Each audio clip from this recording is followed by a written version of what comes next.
Hey guys, what's going on? The next video I'm posting is going to be like a two-part series. For some reason I can't upload the actual video as one. So you'll see me talking through it as if it's one video, but I'm going to have to break it up in two parts. So the first part's going to go through the installation of the BC coils and the camber bolts, and the second will be the finishing off of the rears, lower control arms, and tow arms. What's going on? Welcome back to the channel. Another video. Got the COVID-19 haircut courtesy of the wifey. Not looking too bad. Anyways, so today's video, as you can see in the description, we're going to be installing some coilovers. I'm not going to go through the full detail in terms of the how-to. I already have another video of doing coilover installs, so the link will be in the description for that. But I really want to, as I'm installing the coilovers, I want to go through the process in terms of why I upgraded to these BC Extreme Lows versus the Tein Basis series, and the functionality of the coilovers. Kind of a good best bang for buck coilover, I think. You got the camber adjustability, you got the dampening adjustability, and of course the up and down height. The disadvantage with the previous coilovers I had, I couldn't adjust camber. And the biggest thing there is I got some new wheels. They're 18 by 10 plus 18, so they do have a little bit of poke, and I'm not about that Mexi flush look, so I'm really looking to camber them in a bit, stance properly, and kind of go from there. So let's take a look. All right guys, so you see what I mean here, right? So here's the rims.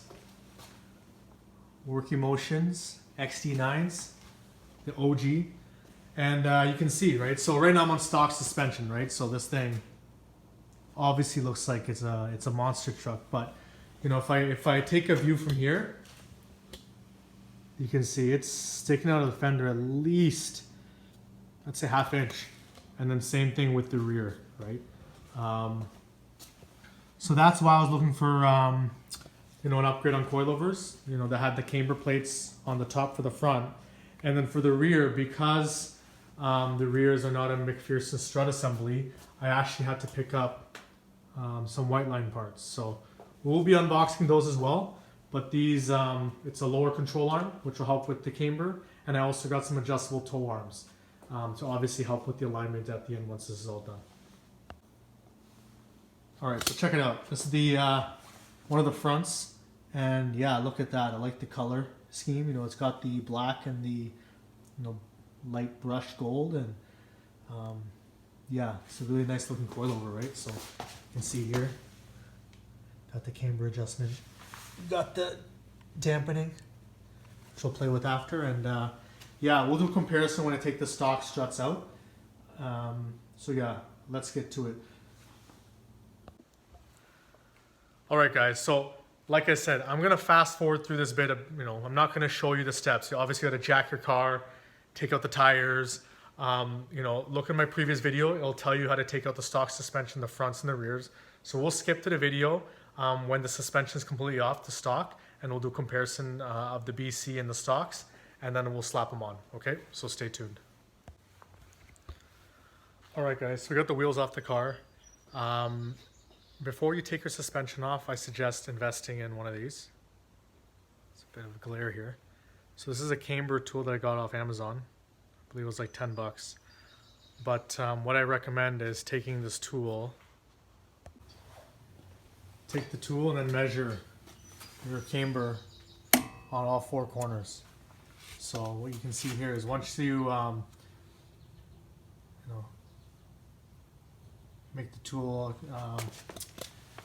and once you put it on here, you can see that I'm running a camber of positive 0.5, and it does look like that when the wheel is actually on the car, so it makes sense. So I'm curious to see, once I do all four corners and do the suspension up, to see what it's at the end. So again, just a little handy thing to have, just as a point of reference. So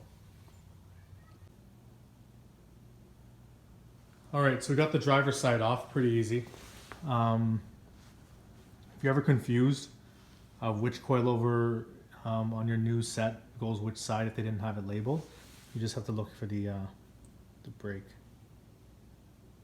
okay, and the ABS lines. So Okay, so you can clearly see there's a difference, you know. Like I recommend in the beginning, you know, if you're trying to measure how much you want to drop or set the coilover, I suggest you measure from fender to wherever you want the fender to drop on the tire. And then whatever that distance is, really, you're gonna want to, you know, take the difference from the top hat. I'll do this after. From the top hat to the bottom of the strut. So whatever that is, let's say it's 20. I'm making the, you know, really rough. Versus here, it's, you know, 18, 18 and change. So right there, it's already a 2-inch drop without even doing anything. These are the extreme low series, so I'm expecting it to go low. My measurements were about 3 inches drop. So I'll show you guys how to adjust these type of coilovers. Pretty straightforward. They're different from the ones in my previous video, but the concept is virtually the same. So stay tuned. All right, guys. So I got the stock system here. So I'm going to measure it up again, just to show. So you start at the top of the strut, and you go right to the bottom, right here. So not here. Obviously, I screwed up there, and we're about, let's say, 19. And I'm looking for about a 3-inch drop, right? So that's going to be 16. So what you're going to do is, with your new coils, you got 2 spanner wrenches. You're going to take your smaller one and loosen up this bottom knuckle. Don't touch these because this messes with your preload, so leave that. So once you have it loosened, then the coilover moves very freely, right? So you just kind of play with the adjustment. And then once you get to the desired length you want, you're going to tighten it up. So kind of measuring this again. Just a little bit more for 16. You know, maybe I'll leave, you know, the suspension will settle too. So, you know, 16 might end up being, you know, 15 and a half, 15 and a quarter, but yeah, so I won't go through this, but once you go through that, I also suggest using some grease to grease up the coils. You'll see I did the same thing in my previous video with my Tein basis coilovers. And those things were moving smooth even after a winter of driving. So I highly recommend, if you're from a colder climate, putting on some type of grease or lubrication just so that they slide easy and you don't have any seizing up. Okay, so we're gonna do that and then move on to the car. All right, so here's the grease. Here's the toothbrush. I suggest wearing a glove, and then you can see here 16 on the dot. So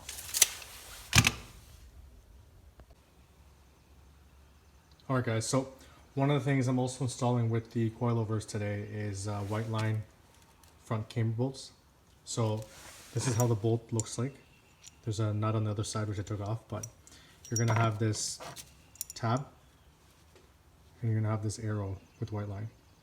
And to achieve maximum camber, this tab faces towards inside your wheel well, along with the arrow. And what that does, the camber bolt has this little bump or rivet, and you can see the arrows pointing, you know, to my right. So is the bump as well as kind of going with it, right? So when you put your camber in, when you put it towards the car in this, you'll actually achieve maximum camber because this piece is pushing against the strut, which ultimately pulls the coil out, the bottom of it out, which creates more camber. So I actually got it installed on the passenger side already, so I'll show you guys what I mean. So getting a little light here, but there you go. So you can see here that tab is facing towards the car, and then that arrow is also facing towards the car, and that will give us the max amount of camber out of this camber bolt.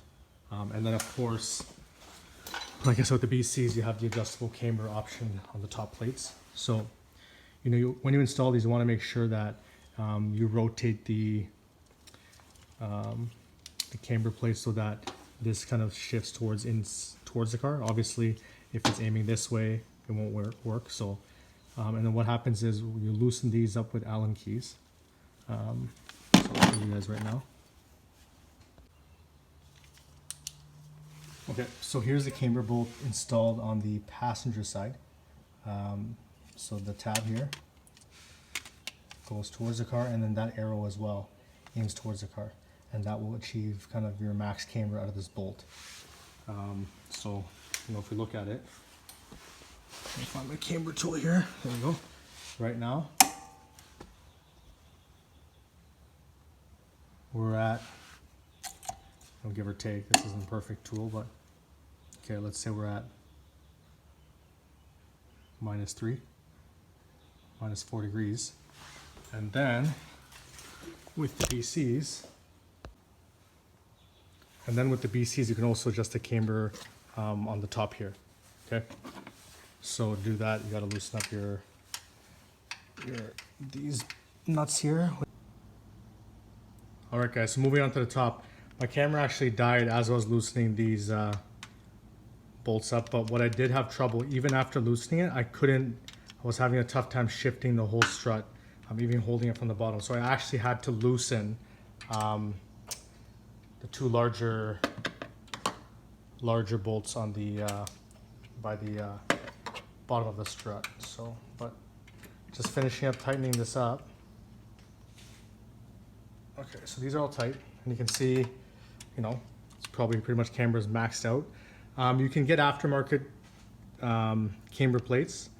I believe it's called out-of-system camber plates, and you'll probably have a bit more. Some people actually also maybe slot this or, you know, create some more stuff here, but I think this would be good. And then if you look below, now our camber is at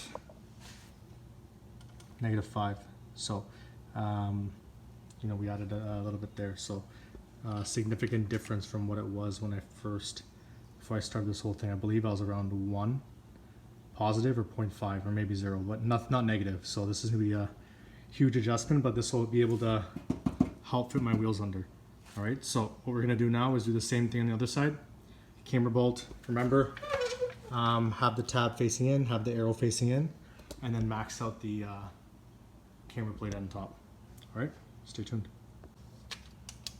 All right, guys, so, you know, I do these videos to help everyone out, right? This is not a Hollywood production. So when I first was showing you guys my camber, it was around what? -5. As I was tightening the bolts below, hope you can see that. If you can see that arrow, it actually wasn't facing towards the car. So take a look at this. As I turn this nut, I'll do my best to capture this. You will see the hub moving in and out, and that you'll notice that's how you adjust the camber. So when I move the bolt and this little triangle is focusing inwards, you'll notice that I'll get more camber. So check it out. So right now it's what?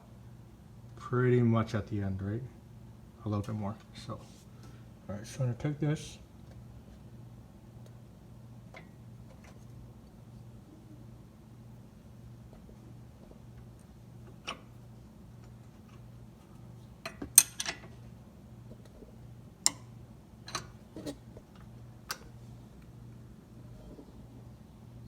So it's in, and look at that. Right to the end, max. Okay, so then what you do here is you put a wrench to it, right, hold it, and you tighten up this bolt to achieve that. So that's just showing, and if I turn it the other way, again, I'm not sure if this will be the best demonstration, but the hub pushes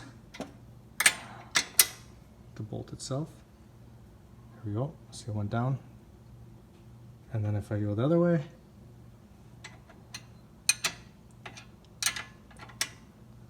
get the max camber. So just wanted to show that these white line bolts do work. So yeah, we'll set it at that setting, so we're close to -6 degrees. So I'm very curious how this will sit. But again, I recommend maximizing the camber here first, and you can always do the top after, okay? Okay guys, I want to show you a bit of a better image, don't worry, that's just the grease, of how these camber plates work. Okay, so you have all of these 3 holes on each side, and then from there you can put the nuts on any of them, and then this will slide. Okay, so for max camber, like I just did, you're going to put them through there, and then you can slide it, you know, back and forth. And for the most positive camber, you're going to kind of do the 2 on the left. You can do 1 on each side to kind of get 0. So what you do for 0 is set it up like that. Put one of the nuts there and one of the nuts there, leave the middle one free. But you can take it out and then, like I said, play with this plate here. Okay, so, and then you can replace these plates, right? So that's what I was trying to say, is you can buy aftermarket ones that have even more room. So probably, you know, maybe cut it to here, you know, push it even further. But so again, we're gonna set it up to here, screw it down, and then we'll try to test fit a rim.